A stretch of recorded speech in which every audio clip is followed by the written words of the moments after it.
No fundo, esse apoio político que os eleitores do atual presidente dão a ele não é por uma questão de perspectiva de melhoria de vida ou que a vida em si realmente melhorou aqui no Brasil, tá? Mas é uma questão político-ideológica, é um ódio formulado na cabeça das pessoas.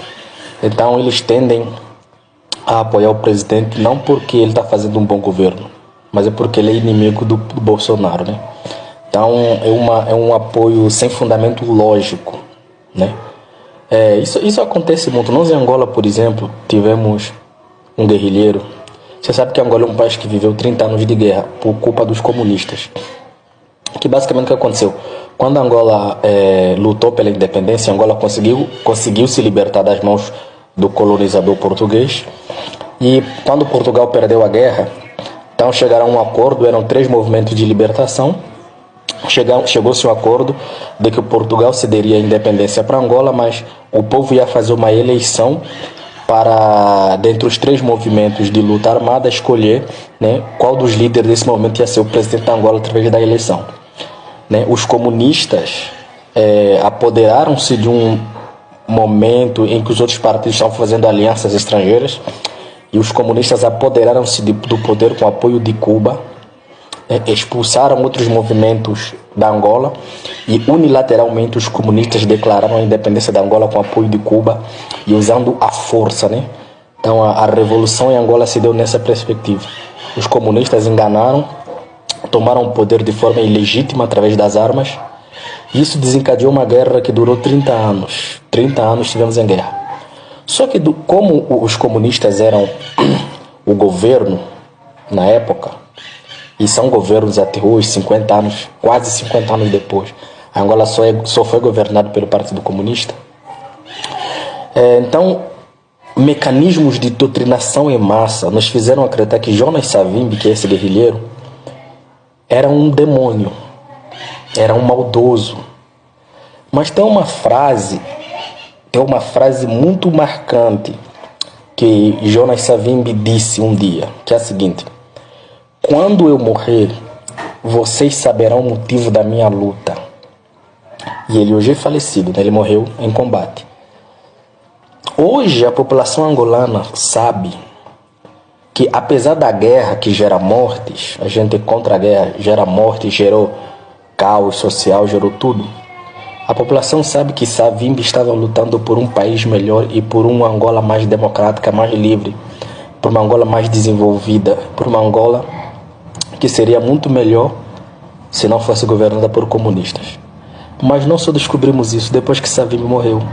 Para nós, fomos doutrinados desde criança que Savimbi era um mal, Savimbi era um satanás, Savimbi era tudo de ruim que você pudesse imaginar que um homem pudesse ser, era o Savimbi.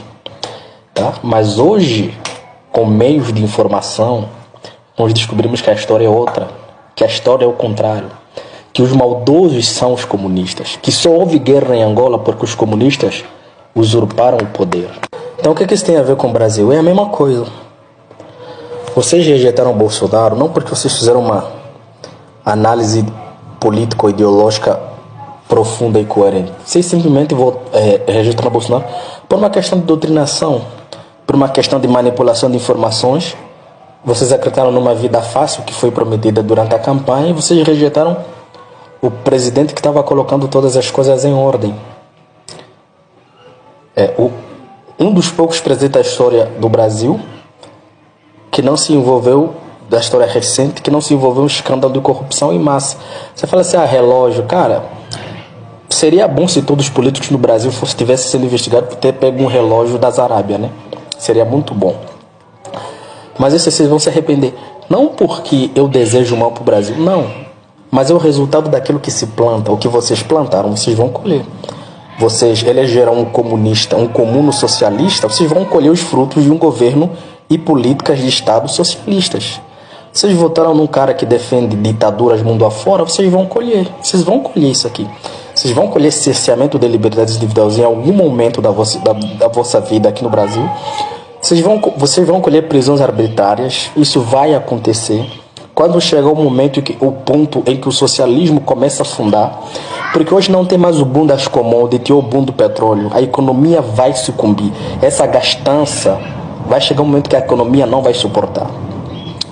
E quando a economia não suportar, porque não tem mais o boom das commodities que houve no primeiro mandato, vocês vão querer sair à rua. Quando a economia colapsar, não é porque eu desejo, mas é porque vai acontecer. Eu já vi essa história, já vivi essa história. Quando vocês saírem à rua, tentando se manifestar, você acham mesmo que terão a mesma liberdade que tinham em 2013 com Alexandre de Moraes e Flávio Dino no STF? Vocês acham? Vocês acham que terão a mesma, deixarão você se manifestar do mesmo modo como em 2013, com essa Polícia Federal toda cooptada? Entendeu? Então, assim como em Angola nós acreditamos em mentiras e chamamos aquilo que era bom de mal, vocês rejeitaram o Bolsonaro achando que ele era mau, que ele era genocida, que ele era, sei lá, o que vocês acham. Então, eu espero que as minhas palavras estejam erradas, as minhas provisões estejam erradas, mas a história, ela sempre se repete. Vocês vão colher políticas do Estado segundo a ideologia do presidente que vocês elegeram. E qual a ideologia do presidente que vocês elegeram? Ideologias parecidas com Maduro, ideologias parecidas com Cuba, tá? Ideologias parecidas com Nicarágua, ideologias parecidas com Coreia do Norte. É isso que vocês vão colher. Não tem como você plantar mandioca e colher manga, infelizmente.